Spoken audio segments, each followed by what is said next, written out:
বন্ধুরা, আজ আমি আবার তোমাদের সামনে একটা নতুন জার্নি, নতুন গল্প নিয়ে হাজির হয়েছি। ভোরের প্রথম আলো যখন আকাশ ছুঁয়ে নামছে, ঘন্টার ধ্বনি ধীরে ধীরে ভেসে আসছে বাতাসে, আর সেই বাতাস আমাদের আহ্বান জানিয়েছে নিজের কাছে অযোধ্যায়, উত্তরপ্রদেশে। এই অযোধ্যার অলিতে গলিতে এত গল্প, এত ইতিহাস, এত মায়া, যা বলে শেষ করা যায় না। তাই আমি ক্যামেরা হাতে নিয়ে চলে গেছিলাম অযোধ্যায়, তোমাদের সামনে একটা নতুন উপস্থাপনা তুলে ধরার জন্য। বন্ধুরা, আজকের এই ভিডিওতে থাকবে নবনির্মিত রাম মন্দিরের অপূর্ব সৌন্দর্য, সরজু নদীর মনোমুগ্ধকর ঘাট আর সন্ধ্যারতি, আর তার সাথে অযোধ্যার অলিতে গলিতে লুকিয়ে থাকা ঐতিহ্য ও ইতিহাস। এছাড়াও এই ভিডিওতে থাকবে অযোধ্যার লোকাল ফুড, যেগুলো তোমরা ট্রাই করতে পারো, এবং তার সাথে বাজেটে কোথায় থাকবে এবং কোথায় থাকবে না তার একটা বিবরণ। তো বন্ধুরা, আমরা তো রেডি। আমাদের একটা ব্যাগ, এটা একটা আমার ক্যামেরা ব্যাগ, কারণ ক্যামেরা তো নিতেই হবে, আমরা ব্লগিং করছি। আর এগুলো হচ্ছে আমার ছোট ছোট দুটো ব্যাগ, এগুলো নিয়ে যাচ্ছি। দেখা হবে তোমাদের স্টেশনে আমার সাথে।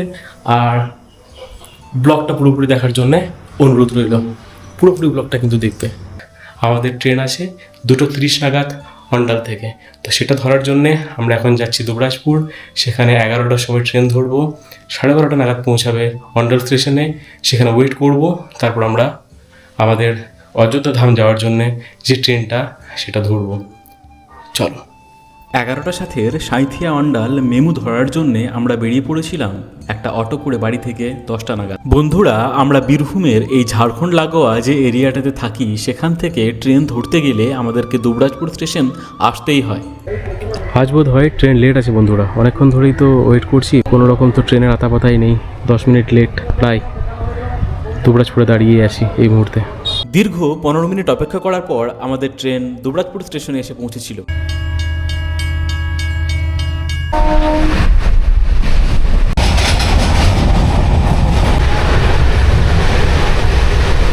যেহেতু দুবরাজপুর থেকে ট্রেনটা লেট ছিল, আমরা ভেবেছিলাম অন্ডাল ঢুকতেও ট্রেনটা লেটই করবে, কিন্তু তা হয়নি। ট্রেন 3 মিনিট আগেই আমাদের গন্তব্যস্থল অন্ডালে আমাদেরকে পৌঁছে দিয়েছিল। বন্ধুরা, যারা কলকাতা সাইড থেকে দেখছো বা অন্য কোনো এরিয়া থেকে দেখছো, যারা বীরভূম থেকে দেখছো না, তাদেরকে একটা কথা বলে রাখি। বীরভূমের জন্যে এই অন্ডাল স্টেশনটা হচ্ছে একটা, ওই তোমরা বলতে পারো হাওড়ার মতো। এটা একটা জাংশন, যেখান থেকে আমাদের সব রকম ট্রেন পাওয়া যায়। তুমি নর্থ সাইডে যেতে গেলেও এখান থেকে পাবে, সাউথে যেতে গেলেও এখান থেকেই পাবে। তো আমাদের এটাই একটা মেন জাংশন। তো আমাদের যেখানেই যেতে হোক না কেন, আমাদের এই অন্ডাল স্টেশন কিন্তু আসতেই হয়। এই ওয়েট করতে করতে চা খেতে খুব ভালোই লাগে। কি বলো তোমরা? কমেন্টে জানিয়ে তো তোমাদের কেমন লাগে। আমাদের গন্তব্যস্থল অযোধ্যা, আর অযোধ্যা যাওয়ার জন্যে 13151 জম্মু তাওই এক্সপ্রেস 2:34 নাগাদ একদম রাইট টাইমে অন্ডাল স্টেশনে এসে পৌঁছায়। তাই আমরা সবাই লাগেজ লোড করার জন্য ট্রেনের দিকে এগিয়ে যাই। বন্ধুরা, এই ট্রেনে আমাদের সিট ছিল এসি স্লিপার। সেই সিটগুলোকে দখল করে আমি তো শুয়ে পড়ি। গাইস, আমরা সিট পেয়ে গেছি। আমার আপার বার্থ, শুয়ে পড়েছি। এত টায়ার্ড, বেশি চালু আছে ট্রেনের মধ্যে। এখন একটু ঘুমাবো, রেস্ট নেবো। তারপর সন্ধ্যে হলে তোমাদের সাথে দেখা হচ্ছে আবার। এখন আমি একটু এই গেটের সামনে এসে দাঁড়ানো।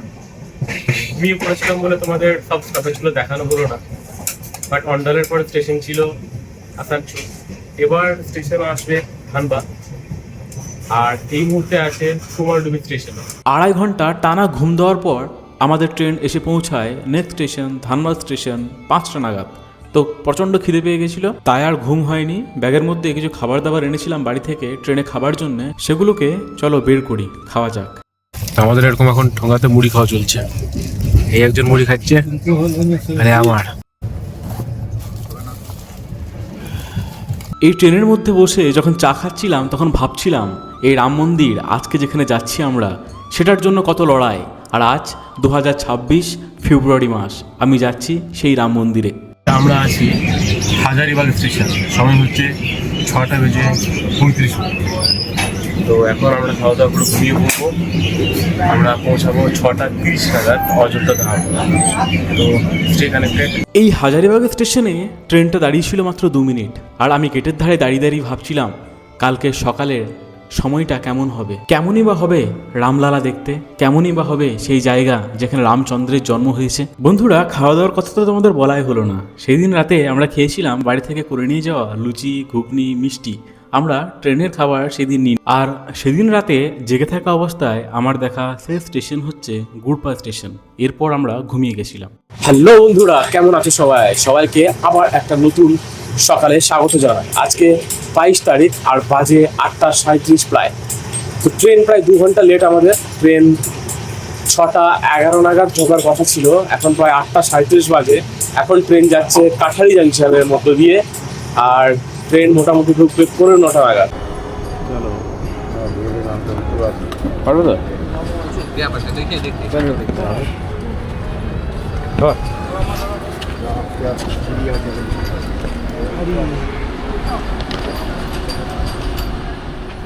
তো হ্যালো বন্ধুরা, আমরা সবাই পৌঁছে গেলাম। ট্রেন প্রায় 2 ঘন্টা লেট। যাই হোক, রাম জন্মভূমিতে এসে পৌঁছালাম এখনই। জায়গাটা খুব সুন্দর, প্ল্যাটফর্মটাও খুব সুন্দর। তো চলো এবার হোটেল নামা যাক। হোটেলে গিয়ে ফ্রেশ হব, ফ্রেশ হয়ে তারপর ঘুরতে বেরোবো আর তোমাদেরকে দেখাবো সব আপডেট, এখানে দর্শনীয় স্থান আর আশেপাশের সমস্ত গল্প, ইতিহাস সব কিছু বলার চেষ্টা করব। তো চলো এখন হোটেলের দিকে রওনা দেওয়া যাক। বন্ধুরা, আমরা পৌঁছে গেছি পবিত্র নগরী অযোধ্যায়। এটাই সেই নবনির্মিত অত্যাধুনিক দৃষ্টিনন্দন অযোধ্যা ধাম জাংশন রেলওয়ে স্টেশন। স্টেশনে নামার মুহূর্তেই আমরা বুঝে গেছি এটা শুধু একটা স্টেশন নয়, এটি একটা আধ্যাত্মিক অভিজ্ঞতার কেন্দ্রস্থল। স্টেশনের স্থাপত্যে ফুটে উঠেছে প্রাচীন মন্দিরের ছোঁয়া, চারিদিকে পরিষ্কার পরিচ্ছন্ন পরিবেশ, আধুনিক সুবিধা আর ভক্ত ও পর্যটকদের উচ্ছ্বাসে মুখরিত একটা প্ল্যাটফর্ম। মনে হয় যেন শহরটি আপনাকে বলছে, স্বাগতম, আপনি এসে পৌঁছেছেন ভগবান শ্রীরামের জন্মভূমিতে। তো আমরা স্টেশন থেকে বেরিয়ে গেছি, এবার আমরা টোটো খোঁজার জন্য যাচ্ছি। আমরা এখন যাচ্ছি এই টোটো স্ট্যান্ডে। এখানে একটা টোটো পেয়েছি, 3 জনে 50 টাকা নেবো বলেছে। তো এই টোটোতে করে আমরা রাম মন্দিরের কাছাকাছি একটা রুম নেব। বন্ধুরা, এই টোটোতে করে যখন যাচ্ছিলাম আমরা হোটেলে রুম বুক করতে, তখন দেখলাম দুদিকে অসংখ্য আশ্রম। তোমরা চাইলে এই আশ্রমগুলোতেও থাকতে পারো খুব স্বল্প মূল্যে। স্টেশন থেকে আসার পথে, এই দিক থেকে স্টেশন, এই স্টেশন থেকে আসার পথে তোমরা এরকম একটা চৌরাস্তা মোড় পাবে। এই চৌরাস্তা মোড়ের সামনেই এই বিল্ডিংটা দেখতে পাচ্ছ, এই বিল্ডিংটা হচ্ছে তোমার অযোধ্যা ধাম। আর তোমরা যদি এই সাইডে চলে যাও তাহলে সেটা সিভিল লাইন পড়বে, আর সামনে চলে গেলে টেঢি বাজার পড়বে। আর এখানে বিভিন্ন রকম তোমাদের অনুষ্ঠান ভবন পেয়ে যাবে, যেখানে তোমরা থাকতে পারবে। পার্কিং লটও পেয়ে যাবে, যেখানে তোমরা খুব কম মূল্যে থাকতে পারবে। এখানে এরকম আশ্রম আছে, দেখো এই একটা আশ্রম আর এই একটা আশ্রম। আর এই যে রোডটা চলে যাচ্ছে, এই রোডটা স্টেশনের দিকে যাচ্ছে। এখান থেকে হাঁটা পথে স্টেশন আই থিঙ্ক 500 মিটার থেকে 600 মিটারের মধ্যেই পড়বে হাঁটা পথে। তো আমরা এখন যাচ্ছিলাম মন্দিরের দিকেই। তো আজকে এখানে ম্যারাথন দৌড় আছে বলে আমাদেরকে থামিয়ে দিয়েছে। এইটা আমাদের টোটো, এই টোটোটা থামিয়ে দিয়েছে। তো রাস্তা ক্লিয়ার হলে আবার ছাড়বে, তখন আমরা যাব হোটেল খুঁজতে। রাস্তার মধ্যে এই ব্লকটা ছাড়তেই আমরা পৌঁছে যাই আমাদের হোটেলের কাছে। আমাদের হোটেল ছিল শ্রী সিয়ারাম হোটেল। এই হোটেলটা আমরা খুব কম খরচের মধ্যেই আমরা পেয়ে গেছিলাম। আমাদের এই রুমটা ছিল রাম মন্দির থেকে মাত্র পায়ে হাঁটা 500 মিটার দূরেই। আর তোমরা এখানে এলে 1000 থেকে 2000 টাকার মধ্যেই এসি এবং নন এসি রুম পরিষ্কার পরিচ্ছন্ন পেয়ে যাবে। আমাদের রুমটা ছিল অনেকটা এরকম, 3টে বেডের একটা রুম যেখানে এসি ছিল এবং পুরো রুমটায় খুব ডেকোরেটিভভাবে সাজানো ছিল। আর বাথরুমের কথা যদি বলি, সেখানে হ্যান্ড ওয়াশের জায়গা, শাওয়ার, গিজার সব কিছুই অ্যাভেলেবেল ছিল। আমি এই হোটেলের কন্ট্যাক্ট নাম্বার ডিসক্রিপশন বক্সে দিয়ে রাখবো, তোমরা চাইলে আসার আগে কন্ট্যাক্ট করতে পারো। এই হোটেলটা চয়েস করার একটা অভিজ্ঞতা তোমাকে শেয়ার করি। এই হোটেলের অপোজিটেই যে জানলাটা আছে, সেই জানলা থেকে রাম মন্দির স্পষ্টভাবে দেখা যায়। তো বন্ধুরা, এই মুহূর্তে আমরা রেডি হয়ে গেছি, স্নান করে ফ্রেশ হয়ে। একদম প্রচণ্ড টায়ার্ড ছিলাম, তো হোটেল বুক করে প্রথমেই স্নান টান করে ফ্রেশ হয়ে এবার আমরা রওনা দেব রাম মন্দিরের উদ্দেশ্যে। আর এই রাম মন্দিরের পাশেই আরও 3টে মন্দির আছে। সেই 3টে মন্দির কী কী এবং সেই মন্দিরগুলোর হিস্ট্রি কী, সেসব সম্পর্কেও তোমাদের সামনে তুলে ধরবো। তো তোমরা কমেন্ট সেকশনে নিশ্চয়ই জানিও যে তোমাদের ভিডিওটা কেমন লাগছে, আর তোমাদের কোন মন্দিরটা সবথেকে বেশি পছন্দ হলো সেটাও কিন্তু জানিও। বন্ধুরা, এবার আমাদের জার্নি হচ্ছে রাম মন্দিরের উদ্দেশ্যে। আর আমাদের হোটেলটা থেকে রাম মন্দিরের দূরত্ব যেহেতু 500 মিটারের কাছাকাছি, তাই আমরা আর টোটো বুক করিনি, আমরা হেঁটেই গেছিলাম রাম মন্দিরের উদ্দেশ্যে। আর এই রাস্তা দিয়ে চলতে চলতে তোমরা দুপাশে দেখতে পাবে হাজারো হাজারো মন্দির। আর আমরা যখন গেছিলাম অযোধ্যা ট্যুরে তখন ফেব্রুয়ারি মাসের শেষের দিক, তাই গরমও ছিল খুব। তাই এই রাস্তার ধারে দেখতে পাওয়া একটা আখের রসের দোকান থেকে আখের রস খাওয়ার সৌভাগ্য আমরা কেউই ছাড়িনি। বন্ধুরা, পায়ে হাঁটা আরেকটু পথ অতিক্রম করলেই তোমরা এরকম একটা মাথা মোড় পাবে, যে মোড়টা থেকে সোজায় যদি তোমরা চলে যাও তাহলে অযোধ্যার মধ্যে অবস্থিত দ্রব্যাদি এবং ফলমূল সামগ্রী কেনার জন্যে যে মার্কেটটা আছে সে মার্কেটটা তোমরা পেয়ে যাবে, যেখান থেকে তোমরা অনায়াসেই বাড়ির জন্য জিনিসপত্র এবং প্রসাদ আদি কিনে নিতে পারো। আর এই সুবিশাল বাজারের পাশেই তোমরা পেয়ে যাবে বড়ে হনুমান মন্দির। এই বড়ে হনুমান মন্দিরকে বলা হয় রাম মন্দিরের কোতোয়াল অথবা রক্ষাকর্তা। তাই রাম মন্দির প্রবেশ করার আগে আমাদেরকে এই বড়ে হনুমান মন্দিরে পুজো দিতেই হয়। আমরা এই মন্দিরের পাশাপাশি যে দোকানগুলো ছিল সেখান থেকে প্রসাদ কিনে আমরা লাইনে দাঁড়িয়ে পড়ি বড়ে হনুমান মন্দির দর্শনের জন্যে। তোমরা দেখতেই পাচ্ছ কি সুবিশাল লাইন, আর এই সুবিশাল লাইন অতিক্রম করে আমরা পৌঁছে যাই হনুমানজির মূল মন্দিরে। বন্ধুরা, কথিত আছে লঙ্কা বিজয়ের পর ভগবান রাম অযোধ্যায় ফিরে এলে এই স্থানেই ভগবান হনুমান বাস করতেন এবং পুরো নগরী রক্ষা করতেন। ইতিহাসবিদদের মতে বর্তমান মন্দিরের কাঠামো নবাব আমলে পুনর্নির্মাণ করা হয়েছিল, যা আজও অযোধ্যায় ঐতিহ্যের এক গুরুত্বপূর্ণ অংশ। বন্ধুরা, এবার আমরা যাচ্ছি রাম মন্দির দর্শন করতে। রাম মন্দির ওপেন হয় দুপুর 2টো থেকে। তো তোমরা চেষ্টা করবে আগে যেসবগুলো ঘোরা যায় 2টোর আগে সেগুলো ঘুরে নেবে, তারপর 2টোর একটু আগে রওনা দেবে রাম মন্দিরের জন্যে। তো আমরা রাম মন্দিরের রাস্তা দিয়ে হাঁটছি, চলো তোমাদেরকে দর্শন করাবো আমার সাথে রাম মন্দির। বন্ধুরা, প্রতিটি পদক্ষেপে অনুভব করছি এখানে ইতিহাসের স্পন্দন, প্রতিটি দৃষ্টিতে যেন জেগে উঠছে এক চিরন্তন কাহিনী। বন্ধুরা, আমরা এই মুহূর্তে দাঁড়িয়ে আছি অযোধ্যার রাম মন্দির করিডোরে।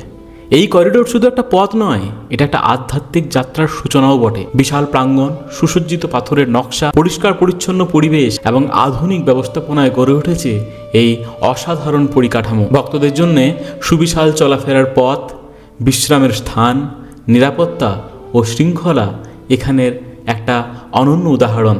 এই পথ ধরে এগিয়ে গেলে চোখের সামনে ধীরে ধীরে প্রকাশিত হয় রাম লালার সেই দৃশ্য। মনে হয় যেন প্রতিটি স্তম্ভ, প্রতিটি কারুকাজ বলছে এটা শুধু স্তম্ভ নয়, এটা একটা যুদ্ধ যা আমরা জয়লাভ করেছি। বন্ধুরা, এই রাম মন্দিরে ঢোকার জন্য আমাদেরকে আমাদের সমস্ত রকম গ্যাজেট জমা দিয়েই ঢুকতে হয়। বন্ধুরা, আমরা এই মুহূর্তে রাম মন্দিরে আছি। তো রাম মন্দিরে ঢোকার পারমিশনের জন্যে আমাদেরকে আমাদের এই ব্যাগ, মোবাইল, ক্যামেরা যা আছে সব রাখতে হবে। সেজন্যে টাটা তোমাদেরকে। এখন আপাতত এটা হচ্ছে করিডোরটা, এই করিডোরের মধ্যে আসি। করিডোরের মধ্যে রাখার দরকার নেই কোনো কিছু, বাট ভেতরে ঢোকার সময় কিন্তু রাখতে হবে। তো যাই দেখে আসি। তোমাদেরকে এই ভিডিওটা তো করে দেখাতে পারলাম না, বাট আমি যদি কোথাও ভিডিও পাই তাহলে এই ভিডিওটার মধ্যে অ্যাড করার চেষ্টা করব। চলো, পরে দেখা হচ্ছে একটু পরে। বন্ধুরা, তোমরা যারা রামলালা দর্শন করতে অযোধ্যা আসছো তাদেরকে একটা কথা বলে রাখি, এখানে দর্শনের জন্য কোনো রকম হুড়োহুড়ি মারামারি নেই, সমস্তটাই একদম তত্ত্বাবধানে হয়ে থাকে। তাই তোমরা ইজিলি এখানে রামলালার দর্শন করতে পারবে। দর্শন শেষ করার পর তোমরা এই জায়গাতে চলে আসবে রামলালার কাছে প্রসাদ গ্রহণ করতে। এই প্রসাদ গ্রহণ সম্পূর্ণ বিনামূল্যে।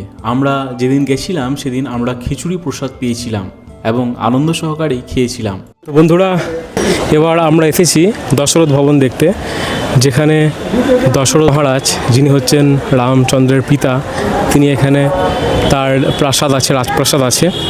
এখানেই ভগবান শ্রী রামচন্দ্রের জন্ম হয়েছিল এই রাজপ্রাসাদে। তো চলো তোমাদেরকে দেখায় জায়গাটা ঘুরে। বন্ধুরা, বর্তমানে এই দশরথ মহল একটা জনপ্রিয় তীর্থস্থান। মহলের ভিতরে রাম, সীতা, লক্ষ্মণ ও ভরত শত্রুঘ্নের বিগ্রহ স্থাপিত আছে। প্রতিদিন অসংখ্য ভক্ত এখানে প্রার্থনা করতে আসেন। বিশেষ করে রামনবমী ও দীপাবলির সময় স্থান ভক্তদের ভিড়ে মুখর হয়ে ওঠে। তো বন্ধুরা, আমি এখন দশরথ মহলের ভেতরে আছি। দেখো চারিদিকের কারুকার্য কিন্তু কত সুন্দর। তো তোমরা যখন অযোধ্যা আসবে এই জায়গাটা কিন্তু অবশ্যই কভার করার চেষ্টা করো। আমি দর্শন করে এলাম, কিছু ভিডিও ফটো তুলেছি, সেগুলো তোমাদেরকে এই ভিডিওতে দেখানোর চেষ্টা করব। খুবই মনোমুগ্ধকর জায়গা, আর এখানেই ভগবান শ্রী রামচন্দ্র জন্মগ্রহণ করেছিলেন। সেজন্যে হিন্দু ধর্মের ক্ষেত্রে এই জায়গাটা সত্যি অতি পবিত্র একটা জায়গা। এই জায়গাটা আসতে কিন্তু মিস করবে না, অবশ্যই আসবে, আমার রেকমেন্ডেশন রইল 100%। বন্ধুরা, দুপুর শেষ, এবার সন্ধে ঘনিয়ে আসছে, প্রায় 4:30 বাজে। আমরা এখন অযোধ্যার রাস্তা দিয়ে হেঁটে চলেছি কনক ভবনের দিকে। তো দশরথ ভবন শেষ করার পর কনক ভবন যখন আমরা যাচ্ছি, সেই কনক ভবনের একটা গল্প তোমাদেরকে বলে রাখি। বিবাহের পর সীতাকে এই কনক ভবন গিফট করেছিলেন কৈকেয়ী মা। এটাকে তাই সোনে কা ঘর অথবা হাউস অফ গোল্ড বলা হয়। তো আমরা সেদিকেই যাচ্ছি, কনক ভবনের দিকে, আর তোমাদেরকে দর্শন করাবো কনক ভবন। তো চলো যাওয়া যাক। কথিত আছে প্রাচীন মন্দিরটি বহুবার ধ্বংস ও পুনর্নির্মাণ করা হয়েছে। বর্তমান কাঠামোটি 19 শতকে রানী বৃষভানু কুমারীর উদ্যোগে পুনর্নির্মিত করা হয়। তিনি মধ্যপ্রদেশের টিকমগড়ের রানী ছিলেন এবং গভীর ভক্তিভাবে এই মন্দির পুনর্গঠন করেন। বন্ধুরা, এই মন্দিরের ভিতরে সোনার মুকুটে সজ্জিত রাম ও সীতার অত্যন্ত সুন্দর বিগ্রহ স্থাপন করা হয়েছে।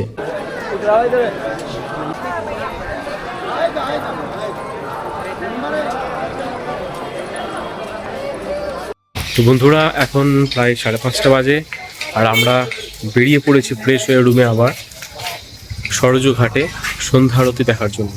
তোমরা যারা এই সরজু ঘাটে সন্ধ্যা আরতি দেখতে যাবে, তাদের বলে রাখি, শীতকালে টাইম হচ্ছে 6টা নাগাদ, আর গ্রীষ্মকালে টাইম হচ্ছে 6:30 নাগাদ। তো মোটামুটি 15 থেকে 20 মিনিট আগে পৌঁছে যাওয়ার চেষ্টা করবে, আমরাও তাই চেষ্টা করছি, দেখা যাক কতদূর সম্ভব হয়। আমাদের রুম থেকে এই সরজু ঘাট যেতে টাইম লেগেছিল টোটোতে করে মাত্র 10টা মিনিট, এবং আমাদের পার হেড ভাড়া নিয়েছিল 20 টাকা করে। তো তোমরাও অযোধ্যা এলে এমনই রুম বুক করবে যেখান থেকে প্রত্যেকটা দর্শনীয় স্থান যেন খুব কাছে হয়। আমাদের এই টোটো চালক আমাদেরকে এই লক্ষণজির মন্দিরের সামনে নামিয়ে দিয়েছিল।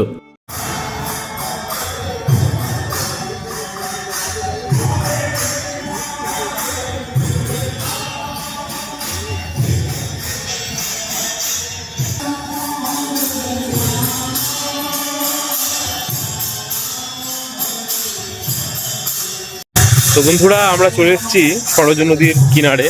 তো এখানে একটা লক্ষ্মণজির মন্দির আছে, সেই মন্দিরের ভেতর হয়ে আসতে হয়।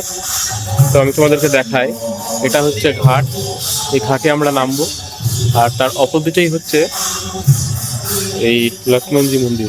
বন্ধুরা, আমরা যখন গেছিলাম সরজু নদীতে জল ছিল কম, কিন্তু এই ঘাটের চারপাশে খুব আলোকসজ্জিত পরিকাঠামো আছে এবং খাবার জন্য অনেক ব্যবস্থা করা আছে। তো তোমাদের যদি খিদে পেয়ে থাকে তাহলে এখানে দাঁড়িয়ে তোমরা খাবারও খেতে পারো।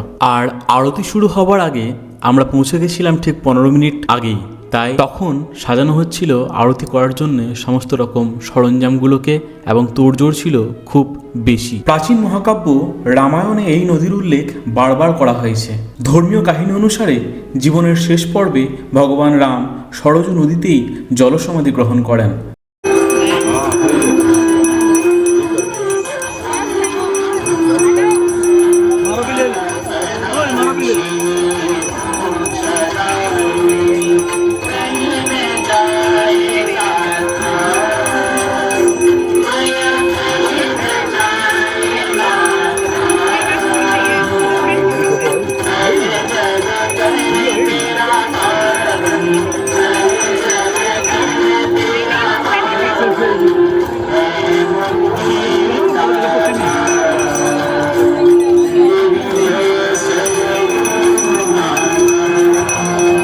বন্ধুরা, এই সরজু নদীর তীরে যে সন্ধ্যারতিটা হয় সেটা দেখার পরে তোমরা এই লেদার শোটা দেখতে আসতে পারো। এই লেদার শোয়ের মাধ্যমে রামায়ণের বিভিন্ন ঘটনাগুলোকে তুলে ধরা হয় এই দেওয়ালের উপরে। বন্ধুরা, আমরা সরজু নদীর তীরে সরজু আরতি দেখলাম। এবার আমরা যাচ্ছি আমাদের এই অযোধ্যা ভ্রমণের শেষ দর্শনীয় স্থান নাগেশ্বরনাথ মন্দির। তো আমরা এখন সেদিকেই যাচ্ছি, সরজু নদীর কিনারা বরাবর আমরা হেঁটে চলেছি। লোকমুখে শোনা যায় এই মন্দিরটি প্রতিষ্ঠা করেছিলেন ভগবান রামের পুত্র কুশ।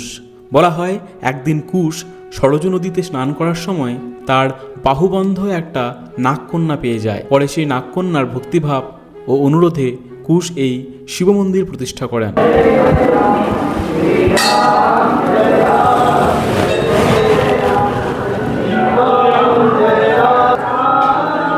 নাগকন্যার অনুমতিতে কুশ এই শিবলিঙ্গ প্রতিষ্ঠা করেছিলেন, তাই এই শিবলিঙ্গের নাম নাগেশ্বরনাথ মহাদেব।